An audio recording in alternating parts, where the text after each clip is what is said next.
ክቡራትና ክቡራን ውድ ቤተሰቦቻችን የዓለም ትኩረት እስራኤልና አሜሪካ በኢራን ላይ የከፈቱት ጦርነት ላይ ባለበት በዚህ ሰዓት ላይ በኢትዮጵያና በኤርትራ ብሎም በትግራይ ክልል አካባቢዎች ላይ ከባድ የተባሉ ውጥረቶች እየታዩ ነው።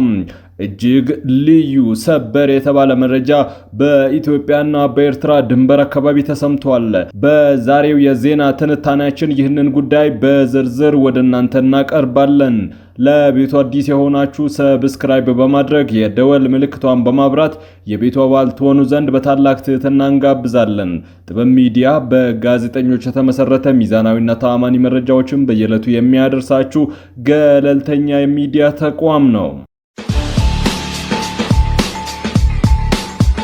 ክቡራትና ክቡራን ውድ ቤተሰቦቻችን በኢትዮጵያና በኤርትራ ድንበር አካባቢ የተለያዩ እንቅስቃሴዎች እየታዩ ነው የሚገኙት።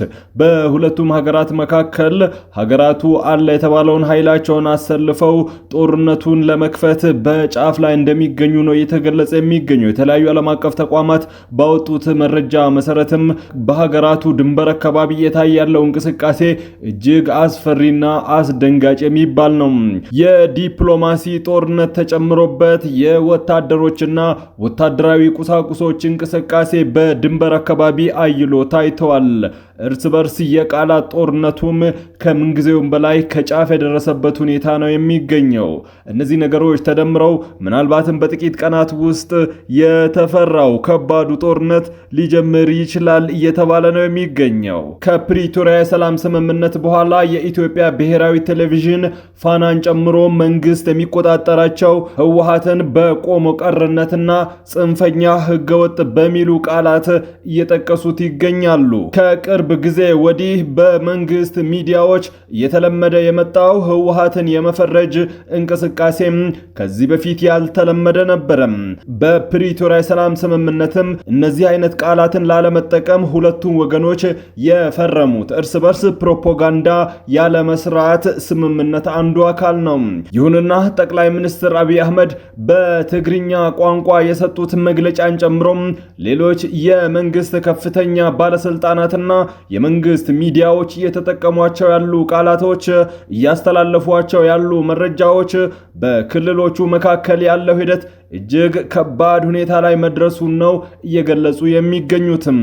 የህወሓት ኃይሎችም የፌዴራሉን መንግስት በጸባጫሪነትና በጦረኝነት የሚገልጹ ቃላትን በመጠቀም ላይ ይገኛል። እነዚህ ሂደቶች በሁለቱም ወገን የፕሪቶሪያ ሰላም ስምምነት መናዱን አመላካች ናቸው። ጠቅላይ ሚኒስትሩ ከትግራይ ጋር ጦርነት የመጀመር እቅድ የለንም፣ ይሁን እንጂ ጦርነት ከጀመሩ ግን የአጸፋ እርምጃ ለመውሰድ ዝግጁ ነን ሲሉ መናገራቸው ይታወሳል። የትግራይ ክልል ጊዜያዊ አስተዳደር ምክትል ፕሬዝዳንት አቶ አማኑኤል አሰፋ ለአጃንስ ፍራንስ ፕሬስ የሰጡት መግለጫ ይህንን አመላካች ነው። አጃንስ ፍራንስ ፕሬስ እንደዘገበው ከሆነ በትግራይ ክልል አዋሳኝ አካባቢዎች የፌዴራልና የትግራይ ኃይሎች እንደተፋጠጡና ምናልባትም በጥቂት ቅጽበት ውስጥ ጦርነት ሊጀምር እንደሚችል ነው ያስጠነቀቀው። አጃንስ ፍራንስ ፕሬስ እንደገለጸው ከሆነ ሁለቱም ኃይሎች አለ የተባለውን ኃይላቸውን ድንበር ላይ አስጠግተዋል። አፍሪካን ዲፌንስ ይዞት የወጣው መረጃም ይህንን የሚያሳልጥ ሆኖ ተገኝቷል። በተለይም በጦርነቱ የኤርትራን አስተዋጽኦ እጅጉን ያጎላ ነው። የኤርትራ ወታደሮች የኢትዮጵያን ሉዓላዊ መሬት ጥሰው በመግባት በዛላምበሳና በሁመራ አካባቢ በስፋት ወደ ትግራይና ወደ ሌሎች የኢትዮጵያ ግዛቶች የኢትዮጵያ መከላከያ ሰራዊት ዩኒፎርምን በመልበስ ተመሳስለው እየገቡ ነው የሚገኙት። ተቋሙ በርካታ የኤርትራ ሰራዊት አባላት በኢትዮጵያ መከላከያ ሰራዊት ቁጥጥር ስር እንደዋሉ ነው የዘገበው። እንደ ተቋሙ ዘገባ ከሆነም በሁመራ አካባቢ በኢትዮጵያ መከላከያ ሰራዊት እጅ የወደቁት በርካታ የኤርትራ ሰራዊት አባላት ናቸው። በዛላምበሳ በኩልም የኢትዮጵያ መከላከያ ሰራዊትና የትግራይ የጸጥታ ኃይል ዩኒፎርሞችን በመልበስ በትግራይ ክልል በርካታ የኤርትራ ሰራዊት አባላት እየተንቀሳቀሱ ይገኛሉ። ኤርትራ ኤርትራ የኢትዮጵያን ሉዓላዊነት ጥሳ በትግራይ ክልል እያደረገች ያለችው እንቅስቃሴ እጅግ አስቸጋሪና ምናልባትም ለጦርነቱ መንስኤ ሊሆን እንደሚችል በመግለጽ የፌዴራሉ መንግስት ለኤርትራ መልእክት ማስተላለፉ የሚታወስ ነው። ይሁን እንጂ ኃይሎቹ አሁንም ተፋጠውና ወታደራዊ እንቅስቃሴያቸውን አጣጡፈውት ይገኛሉ። በሰሞኑ ዓለም አቀፉ ትኩረት መካከለኛው ምስራቅ ላይ በሆነበት ጊዜ በኢትዮጵያና ኤርትራ ድንበር እንዲሁም በትግራይ ክልል ላይ እየታየ ያለው ውጥረት ከዚህ በፊት ከነበረው እጅግ በጣም የተጋነንና በርካታ ወታደሮች የተሳተፉበት በርካታ የጦር መሳሪያዎች እንቅስቃሴ የጦርነት ሞቢላይዜሽን በግልጽ ቁልጭ ተብሎ እየታየበት እንደሚገኝ ነው ከስፍራው የወጡ መረጃዎች የሚያመላክቱት። የኤርትራ ሰራዊት በርካታ ቁጥር ያለው ወታደርን በቡሬ ግንባር አሰልፏል። ቡሬ ከአሰብ ወደብ 60 ኪሎ ሜትር ርቀት የምትገኝ የአፋር ክልል ከተማ ነች። ከቡሬ ትይዩ ከአፋርና ከኤርትራ ድንበር አካባቢ ላይ በርካታ ሰራዊቱን አሰማርቷል። የኤርትራ ሰራዊት ከፍተኛውን ኃይል ያሰማራው በቡሬ እንደሆነ ነው የተገለጸ የሚገኘው። የኢትዮጵያ መከላከያ ሰራዊት ብሎም የኢትዮጵያ መንግስት በተደጋጋሚ አሰብ ወደብን ለማስመለስ እቅድ እንዳላቸው የመከላከያ ሰራዊቱ ከፍተኛ አመራሮች ሲናገሩ፣ የኢትዮጵያ መንግስት ከፍተኛ ባለስልጣናትም በተደጋጋሚ ሲያስተጋቡት የቆየ ብሔራዊ ጥያቄ ሆኗል።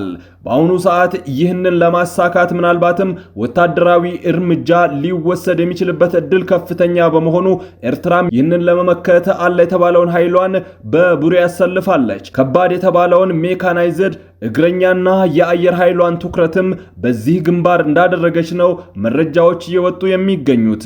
130ኛው የአድዋ ድል በተከበረበት ዕለትም የመከላከያ ሰራዊቱ ጠቅላይ ኤታማዦር ሹም ፊልድ ማርሻል ብርሃኑ ጁላ እንዲሁም የአዲስ አበባ ከተማ አስተዳደር ከንቲባ አዳነች አቤቤ በሰላም የማይሆን ከሆነ በኃይል እናስመልሰዋለን፣ መዘጋጀት ያስፈልጋል የሚል ንግግር ተናግረዋል። ይህ በቀጥታ የጦርነት እወጃ እንደሆነ ነው በኤርትራ በኩል ትርጉም የተሰጠበት። ኤርትራ ሰራዊት በዛላምበሳና በኢሮብ አካባቢ ተቆጣጥራቸው የሚገኙ የኢትዮጵያ መሬቶችን ከጊዜ ወደ ጊዜ ወደ ውስጥ እያሰፋም ይዞታውን አጠናክሮ እንደሚገኝ ነው የተገለጸ የሚገኘው። በአካባቢው ማህበረሰብ ላይም እያደረሰ ያለው የሰብአዊ ጉዳት ከጊዜ ወደ ጊዜ እየተስፋፋ እንደመጣ የተለያዩ ዓለም አቀፍ ተቋማት ከሚያወጣቸው ሪፖርቶች ለማወቅ ተችሏል። አስገድዶ መድፈር፣ የጅምላ ግድያ፣ አስገድዶ መሰወርና ወታደራዊ ዘመቻን በግድ የማድረግ ሂደት እዚህ አካባቢ ላይ ተጠናክሮ ቀጥሏል። የኤርትራ ሰራዊት አባላት ይህንን እንደማያደርጉ በይፋ ያስታውቃሉ። የኤርትራ መንግስትም ወታደሬ የኢትዮጵያን ሉዓላዊ ግዛት ይዞ አያውቅም፣ ዓለም አቀፉ ማህበረሰብ በሚያውቀው በታወቀና ግልጽ በሆነው ድንበሬ ላይ ነው ሰራዊቴ የሚገኘው ስትል ተደጋጋሚ ምላሽ እየሰጠች ትገኛለች። ይሁን እንጂ ሰራዊቷ በኢሮብ ማህበረሰብ ላይ እያደረሰ ያለው ጉዳት ከጊዜ ወደ ጊዜ እየሰፋ መምጣቱን ተከትሎ ራሱን የኢሮብ ሬዚስታንስ ብሎ ያቋቋመው ታጣቂ ኃይልም በአካባቢው በመደራጀት በህቡ በኤርትራ ሰራዊት ላይ ተደጋጋሚ ጥቃቶችን እየፈጸመ እንደሚገኝም ይታወቃል። በሰሞኑ ራሱን የኢሮብ ሬዚስታንስ አርሚ ብሎ ያደራጀው ታጣቂ ኃይልና በይፋ የትግራይ ሰላም ኃይልን የተቀላቀለው ይህ ቡድን በተደጋጋሚ የደፈጣ ጥቃቶችን በኤርትራ ሰራዊት ላይ መፈጸሙ ነው ለማወቅ የተቻለው። በዚህ ጥቃትም በኤርትራ ሰራዊት አባላት ላይ ጉዳት እንደደረሰባቸው መረጃዎች እየወጡ ይገኛሉ። ከተማዎችን በመቆጣጠር ኬላዎችን ጥሎ ህብረተሰቡን ከአቅም በላይ የሆነ ገንዘብ እንዲከፍል በማስገደድና በርካታ የሰብአዊ መብት ጥሰቶችን በኢሮብ ማህበረሰብና በዛላምበሳ አካባቢ በሚኖረው የትግራይ ህዝብ ላይ እየፈጸመ እንደሚገኝ ነው የተለያዩ ዓለም አቀፍ ተቋማት በተለያዩ ጊዜ ባወጡት መረጃ ያስታወቁት። ምንም እንኳን የኤርትራ መንግስትና የኤርትራ ወታደራዊ ባለስልጣናት ጉዳዩን ቢክዱትም በተመሳሳይ ህወሓት ወልቃይትን ለመቆጣጠር አሰፍስፎ ጠንካራ የተባለውን ኃይሉን አሰማርቷል። በተለይም በሁመራ አቅጣጫ በርካታ ኃይሎቹን አሰልፎ የመጨረሻ የተባለውን ጦርነት ለማድረግ እየተዘጋጀ እንደሚገኝ ይገለጻል። ህወሓት ወልቃይትን ለመቆጣጠር በሚል ከሌላ አካባቢ የበለጠ ሰራዊቱን ያሰፈረበት አካባቢ ነው። ከወልቃይት ትይዩ በሚገኙ የትግራይ ክልል አካባቢዎች ላይ የሜካናይዝድ ኃይሉን አስፍሯል። እንዲሁም በርካታ የህወሓት አርሚዎች እዚህ አካባቢ ነው የተሰለፉት። ህወሓት ወደ ደቡብ ጦርነት የማድረግ ፍላጎቱ እንደቀነሰ ነው ለማወቅ የተቻለው። ወደ ደቡብ አቅጣጫ ያሰፈረው ኃይል እዚህ ግባ ሊባል የማይችልና ወደ ሰሜን በኩል ሊደረጉ የሚችሉ ጥቃቶችን ለመመከት ብቻ የሚያስችል የመከላከል ኃይል ብቻ ነው እዚህ አካባቢ ያሰፈረው። ውድ ቤተሰቦቻችን ለሰዓቱ ያዝነው የዜና ትንታኔያችን በዚህ አብቅቷል። ከኛ ጋር በመሆን መረጃን ከጥበብ ስለተከታተላችሁ ከልብ እናመሰግናለን። ለቤቱ አዲስ የሆናችሁ ሰብስክራይብ በማድረግ የደወል ምልክቷን በማብራት የቤቱ አባል ተሆኑ ዘንድ በታላቅ ትህትና ጋብዘን ተሰናበትን። ሰላም።